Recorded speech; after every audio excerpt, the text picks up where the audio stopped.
everybody. Thank you for watching this. My name is Kurt Slater, the founder of Till 360, and many of you have met in the past. I've been at your schools, and just want to give a little message around the 2026-27 school year. I have a lot of teachers and educators reach out to me to be like, "Hey, Kurt, how do we create the greatest year yet, not only for our students but our staff?" And so, just want to kind of give you some of my advice through my 34 years of being in public education, working with over 1,500 schools.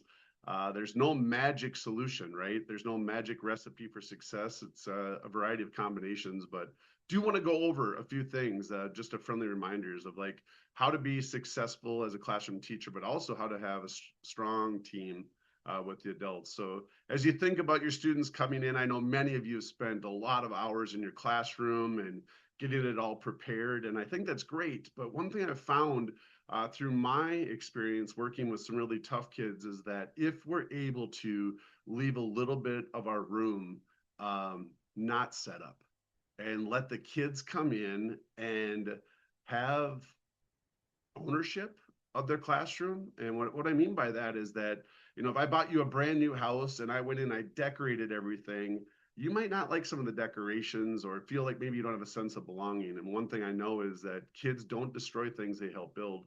So as you think about this school year, how can you create a classroom that's not only centered around teaching and learning, but also that students have a little bit of voice? So the number one thing out there that research says that we can do each and every day to create more production in our classroom, more engagement in our classroom, is greeting kids at the door. So the research out, like 98% of educators believe that relationships are the key foundation to learning. And I push back on that a little bit just because I came from a home, dysfunctional home with an abusive dad and a lot of unhealthy things that I learned. And to be honest, the most important thing to form a relationship is going to be your environment. So my question to you is, how do we create a sense of belonging for our students? And it starts off with understanding that we need common language. We need our staff to agree upon 3 to 5 common expectations, and not only teach them in the start of the first couple of weeks, but to go back and reinforce the ones that we're doing well with and then do some reteaching. So what I mean by that is I see the words responsibility and I see the word respectful and I see the word on task. I see those words, but I always ask people, what does that look like, sound like, and feel like within your classroom? Because I would say to you, I learned a lot of things I thought that my parents were teaching me around respect, to be honest to people. And sometimes I did not have the skill set to know when to tell a teacher that their breath kind of was pretty bad from their cups of coffee in a way that was nurturing. And I found many people found me very offensive. So when we think about that word respect, reminding ourselves that we're going to be dealing with a lot of different students coming into our classroom with a lot of different values. And what we have to do is really talk about our values. And that's why common language across our school is so important. And as we get into the common language, then common expectations. There's a big difference between rules and expectations. Rules are black and white.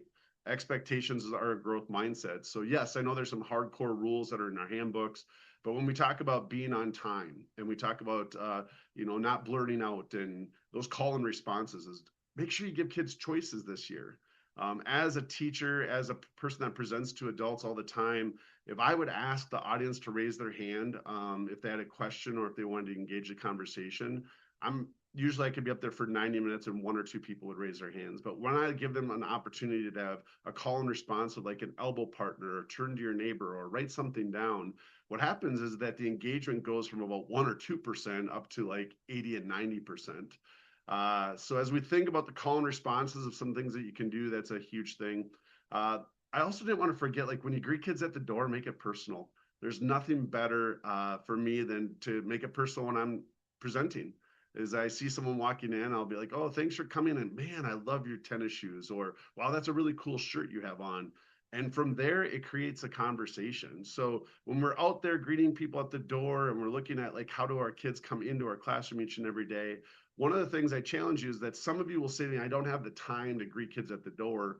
And the activity you can do is called a bell activity. Is that each of you, if you have kids that are in the middle school or high school, or even some of the elementary where there's a transition, is teach the kids bell activities. And a bell activity could be a ringer activity if you don't have bells, but it's just what the first couple of minutes, what you do as you get into the classroom prepared. I know teachers need the time to take attendance, do some of their daily routines that they have to lunch count, all these different things that take place. So why not teach the students the responsibility around that? So when we think of our routines, many of you have routines each and every morning. You kind of go through that same routine, and part of that routine gets you ready for the day. What routines do you need to really spend some time with students on that maybe they haven't been practicing this summer? You know, they probably haven't been practicing raising their hand or lining up or some of those other things. And so it's going to take time.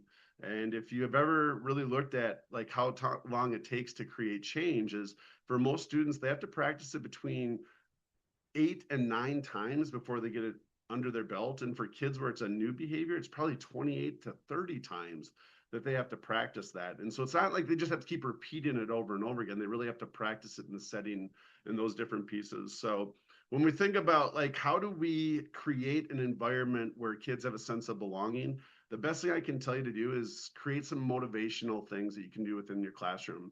Not only do staff like motivational things when we can recognize a team for things that they do or a competition that we have set up, but how are you going to recognize your class as they maybe are going above and beyond, as they check in, they're getting their homework handed in, but really not just singling kids out, because we're going to have, you know, those students that don't get their homework in. But what if we're at the 80 to 90% of the kids are getting this stuff in? Really spend some time around the positives. And what you'll do is you'll influence some of the kids to see that, hey, this is the normal things that we do around here. So as you think about back of being you as a student, I think back of me as being a student, the number one thing that I wanted to know is that the teacher was excited to see me. And sometimes that was hard because I was the student that sometimes was sent out of class and those other things. But one of my questions to you is that if you had a tough day, how do we start off with a new day? And really making sure that student knows and you can feel comfortable to be like, hey, I understand we had a tough day yesterday, but I'm so excited for today. Because as we think about a new year, what I don't want you to get in the habit of as an educator is kind of getting stuck right in your path of like, oh my gosh. And we start saying things like, oh, it's that time of year. You know, 2 weeks are over and the honeymoon period's over. It's the end of the quarter, those type of things, because each and every day our students are looking for a new chance. And as we think about these things and we dive into the sense of belonging, there are proactive things that we can do, and then there's going to be reactive things that we're going to be doing.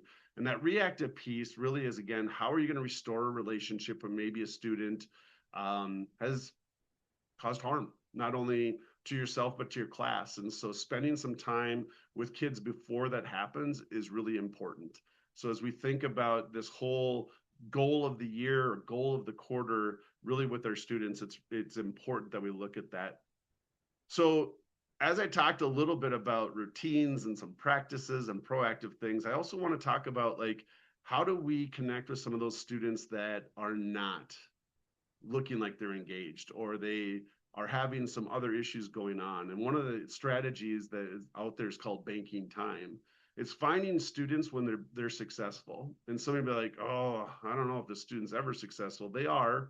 And if they're not, just think of the perseverance. They're coming to school every single day, failing, failing, failing. And guess what? The toughest kids show up every single day. So the reason they show up every single day is for some of our toughest kids like me, school was the best environment that I had throughout my day. And so even though I maybe didn't look like I was being a great student, I really enjoyed my time at school because of the routines, of the traditional things that we were doing, and also because I had a lot of educators in my life that continued to give me a new chance each day. So as we think about greeting kids at the door, having banking time, the other thing I would challenge you about is that when students maybe are starting to struggle to the point where you've talked with them, you've been proactive with them, is what I call a parking ticket. So what I love about a parking ticket is a parking ticket sometimes is that ticket you get on your car. There's no fine to it, but it's just letting you know that if you continue this, that maybe there will be a fine. Some of you guys can use this as a warning slip. I've actually used it in my classroom way back in the day. I would fill out the referral, talk to the student at the end and say, hey, just so you know, I could send you out of class for this, but I really believe that you can fix it. So I'm going to put this in my desk. And if we can have 3 days where you're not late to class or you're not blurting out, you know what, you and I will rip it up together. And some of the students, it will really work well, and some of it won't. And what they're telling you if it doesn't work is that we need some more support. But as I also want to say to you, I have 3 adult kids. When do you call the sheriff on your own kids? And the reason I say that is that sometimes when our kids get sent to the office, we think that, you know, the office is going to have that magical solution. And to be honest, the only person that really has the magical solution is the student. And sometimes that adult in the office has more time to look at the function of the behavior. But again, we got to remind ourselves our students are doing the very best that they can with the skill set that they have. So as we look at those gaps and we look at some of those areas that our kids need to get better at, we as the adults have the brain that's fully developed that really has the opportunity to really practice with them. So as you kick off the year, I want you to know is that I am cheering from afar because I know without educators like you, I would not be where I am today. And so as you think about getting the start of the school year, I'd really challenge you. I'll also share a resource with you if you are a teacher that wants to get better. And I know that we all do, but sometimes we're not sure how that looks. And the last time person we want to hear it from is an administrator or an angry parent, but also really looking at it from a student's feedback. So I challenge you this year, when and where will you be asking your students on how you're doing? Do you think that I care about you is a great question after 2 weeks of in your classroom, and giving them a scale and then also saying, hey, what could I do better? Around making sure that you know that I do care about you, because some of the students will think that, hey, maybe you never forgot me about or forgiven me about what I said to you back in the day about your dress or about the way your hair looks or some of those things, because our students need to know that the adult is going to give them a fresh start. So I'm really excited for this school year. Not only am I excited maybe to see you again, but I'm excited because our kids need us more than ever. We know that anxiety is going up, depression is going up, students addicted to technology is going up, and so really as a group of superheroes that I believe educators are, we need to come together and say, hey, our kids deserve the best of us, not what's left of us. And I think that sometimes the reason they get what's left of us is because of the negative noise that we experience. So I challenge you this year as you get ready for a school year, what's going to be lifting you up? What tears you down? How do you shut off maybe some of the social media, or how do we shut off, you know, some of the things in our life that's the negative noise, and really focus on the amazing job that we have. And I know that some of you are like, really, Kurt? I'm like, I can say really, because I've been in a lot of positions and I've met a lot of people. And the one thing that I know from my experience is that the students are looking up to us, and the relationships that I've formed with some of my students, I don't hear about it till 10, 15 years later, the impact I had on them.